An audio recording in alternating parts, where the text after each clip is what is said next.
Chào mừng các bạn đã quay trở lại với kênh giới thiệu đồ chơi của Tokyo VN Media Team.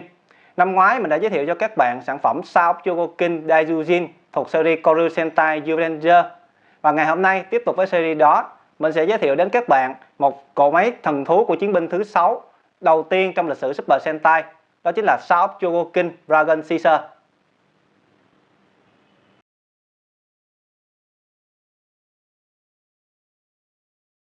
Đầu tiên là phần hộp. Bố cục hình ảnh được dựa theo bản thiết kế hộp năm 1992. Chỉ khác là background có màu đen, trông khá huyền bí và sang trọng. Mặt trước in hình của Dragon Caesar và cận mặt có hợp thể Goryujin. Logo của dòng Sao of Chogokin. Tên của sản phẩm được in vàng gold khá là đẹp. Bên dưới còn có tên tiếng Anh Dragon Jaw.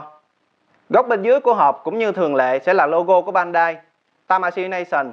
Dòng lưu ý đây là sản phẩm dành cho lứa tuổi 15 trở lên. Logo của Toei, tên series Koryu Sentai Zyuranger và Mighty Morphin Power Ranger.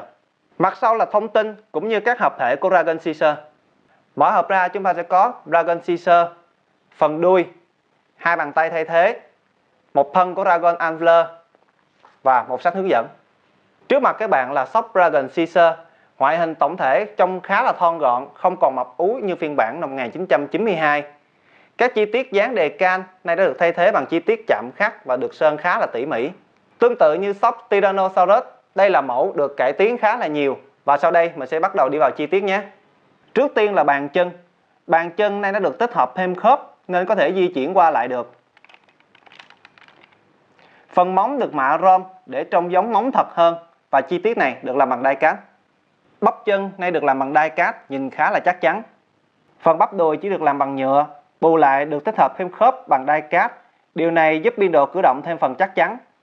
Phần đuôi được làm giống với phiên bản Super Mini Fla, có thể cử động riêng biệt từng đốt, giúp người chơi có thể tạo được nhiều thế đuôi sinh động hơn.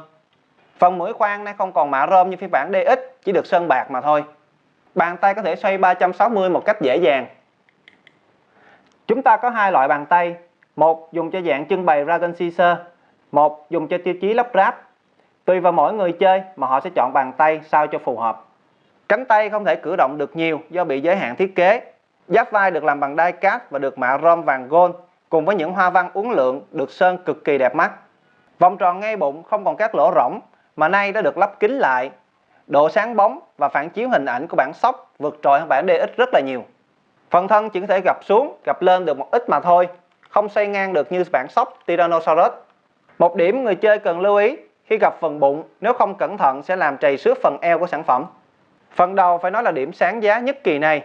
Đầu của phiên bản sóc được làm thon gọn lại, hàm răng được châu chuốt tỉ mỉ từng chiếc một, trông có vẻ dữ tợn hơn.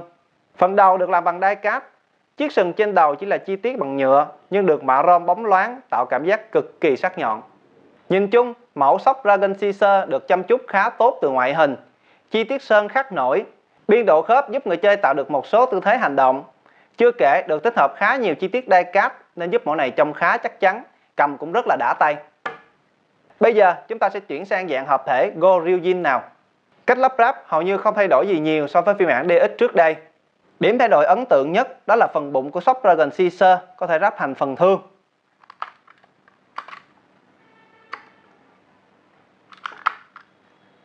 Thật sự không ai nghĩ rằng nhà thiết kế có thể làm được như thế cả.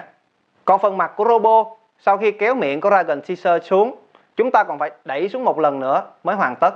Xét về ngoại hình, phải nói phiên bản sóc vượt trội hơn bản DX rất nhiều, gần như là cân đối hơn hẳn. Đây cũng là một minh chứng cho công nghệ phát triển sau hơn 25 năm. Đó là về ngoại hình, vậy còn biên độ cử động thì sao? Phần chân khá hạn chế, do vậy chỉ dang ngang được một ít. Việc đưa chân lên phía trước cũng rất hạn chế, điểm này không tốt bằng shop Daijujin. Phần hông gần như đơ một khối, không thể xoay được. Phần tay vốn do Yumamut đảm nhận, do vậy biên độ cử động cũng y chang như shop Daijujin. Phần đầu cũng y như phần hông, hoàn toàn chỉ có thể nhìn thẳng về phía trước mà thôi. Ở dạng hợp thể này, chúng ta có hai dạng Dragon Antler. Một dạng dùng cho mục đích lắp ráp, do vậy phần dưới ngắn. Phần trên rất là dài do dùng tới 6 đốt đuôi. Dạng còn lại dùng cho mục đích trưng bày. Phần thân dưới khá là dài, phần thân trên ngắn do chỉ còn dùng có 4 đốt mà thôi. Ở dưới mỗi chui thương đều có chi tiết đai cát. Điều này giúp cho việc cầm thương tốt hơn, tránh bị đổ ngã nếu người chơi sơ ý. Do được sơn khắc nổi toàn bộ nên mẫu sóc Goryeo gần như hoàn hảo nếu nhìn từ mọi góc độ.